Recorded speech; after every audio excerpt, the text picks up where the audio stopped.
What's up, folks? Nate here at Dyno Works. We're back on our dyno today with our 2025 Suzuki DR-Z4S, and today we're diving into intake mods.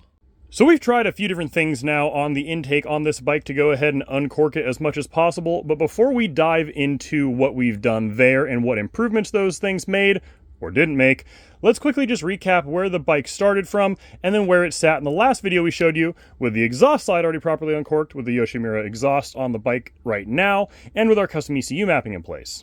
Because without seeing that, you won't really have a good starting point or frame of reference to see what we've actually accomplished with the additional intake mods that we've now done.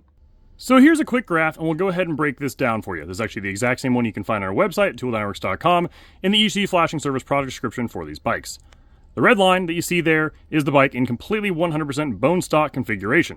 The blue line is no physical changes made to the bike, but with our custom ECU mapping in place. You can see there's a little bit of power gain down there, about 4,500 RPM, and there's pretty significant gain out there at the top end. And then the green line is with the Yoshimura exhaust system installed, that free snorkel delete, which if you don't know what I'm talking about, definitely watch the video that we posted previously on that exhaust system, and you gain literally everywhere throughout the entirety of the rev range. And on our dyno with the S model, again, the one with the 50/50 knobby tire that won't ever read quite as high as the SM model with the smooth tire or the street tire, we're about 36.8 horsepower and about 26.7 pound-feet of torque. Again, this is all to the tire on pump gas. Okay, so now that we know where we're starting from, let's dive into what intake modifications we've tried on this bike and the impacts that they have. So when you pull the seat off of your DR-Z, there's going to be a little bracket or cover sitting right over the ECU here. You just remove that, you can get the ECU out of the way, and you are staring at the top of the airbox. Now, as you can see, there's a big hole cut in it. Normally, there is a little inlet there with the snorkel in place, which again, if you haven't seen that video, go ahead and check that out where we're showing you how to remove that. You literally just pop it out of there. And we gained a little bit of something by hogging out this big window here into the top of the airbox, but not as much as I expected. The green line there is what I just showed you a moment ago with the Yoshimura exhaust installed, the snorkel delete, and our ECU mapping to match, and the blue line is just with cutting open that hole in the top of the airbox.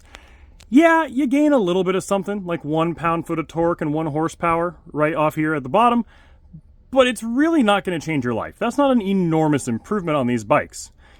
Everywhere else above about 7,000 RPM, everything is pretty much the same. But yes, technically, with that modification, we gained something.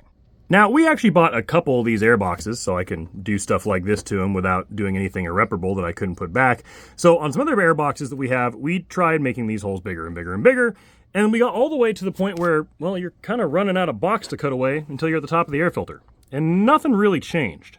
Now, this is a pretty similar modification for those of you that own the older DR-Z400s, where it was called a 3x3 mod, where you're cutting a 3" by 3" hole right there in the top of the airbox, and it was worth a few ponies. But on the new models, the ECU is just kind of blocking everything you're going to chop away from the top of the airbox. Because yeah, sure, I've now got a bigger hole in there, but the ECU still sits right on top of it with the bracket, and the seat slapped on top of it. You're just not really gaining that much, which is why we didn't really see that much improvement on the dyno itself. So seeing that we kind of ran out of real estate, so to speak, to go ahead and open up the top of the airbox more, we decided, after messing around with that for a couple days, to just go for broke, go to the airbox door, and remove it. This is something we've done on a lot of other dirt bike, MX, dual sport, supermoto, whatever, just off-road models over the years, and it's usually worth a few ponies.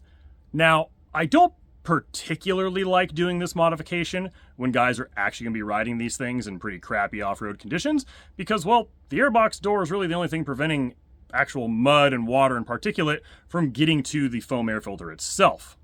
But, just as we've seen on prior models over the years, it's definitely a big performance improvement on the bike. Because as you'll see once you get the hardware off the left-hand side of the plastics here, that's a big old hole that you now create in the side of the airbox, which is obviously going to allow more airflow in there, with the door, which was originally right there, completely removed. And in terms of the change that it actually creates to the power curve itself, this is what you're looking at. You're talking about more literally everywhere, above about 40 and 200 or 300 RPM, pretty much all the way to 9,500. And especially right here in the mid-range, where you're normally riding the bike, it's a significant improvement to both power and torque. The bike now makes about 37 1/3 horsepower to the tire and about 27.6 pound-feet. So in terms of peak gains, you're talking about less than 1. But everywhere else, not at peak, those are significant improvements everywhere. And we see that when we're taking a look at how much fuel we had to add through most of the rev range, because there's some spots that compared to the snorkel delete we'd already done, we had to add almost 10% more fuel to go ahead and get the AFR back to the exact same target. And I can tell you from personal experience, after having rode this thing with that modification made and our tuning modified to go ahead and match the new airflow characteristics of the setup, yeah, it definitely pulls harder through the mid-range there. You absolutely feel it. There's no way around it. But again, I just don't like recommending this particular modification too much to guys who are going to be spending some real time off-road, because you're going to get splatter and crap underneath your plastics. If you've ever done any off-road riding, you absolutely know how filthy everything gets under there. And without the door, the foam filter really is exposed.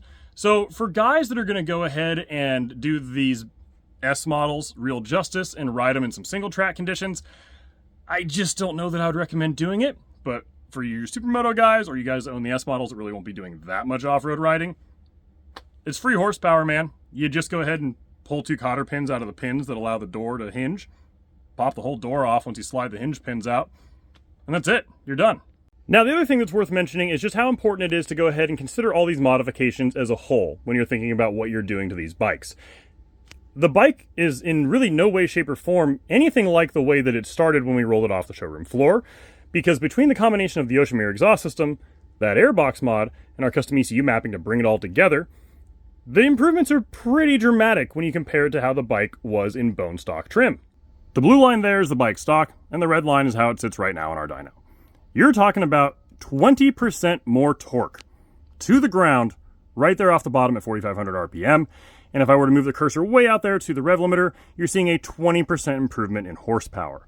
So yes, if you want to do a full exhaust system and a Airbox mod on these bikes with our custom ECU mapping, you will have a massively more fun DR-Z4S or SM to ride than you do right now.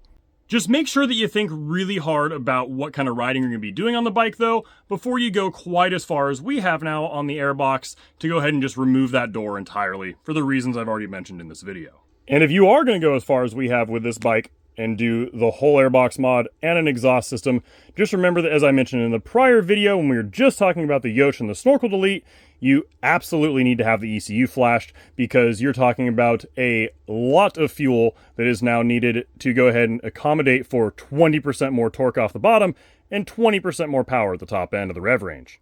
The bike absolutely will not be happy with the OEM mapping in place and with the O2 sensor in place when you go ahead and do these modifications. So just make sure that if you go ahead and do this, whether it's just an exhaust system or the Airbox door or both, or whatever it is, that you're getting the bike tuned properly. Because as we've covered in our prior videos, the stock electronics are just not capable of accommodating for the huge airflow changes that these pretty simple modifications provide.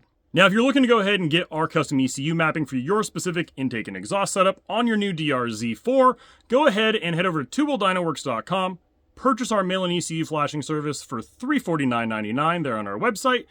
Follow the instructions to ship it to us. We'll go ahead and get it flashed and shipped right back out to you the very same day we receive it.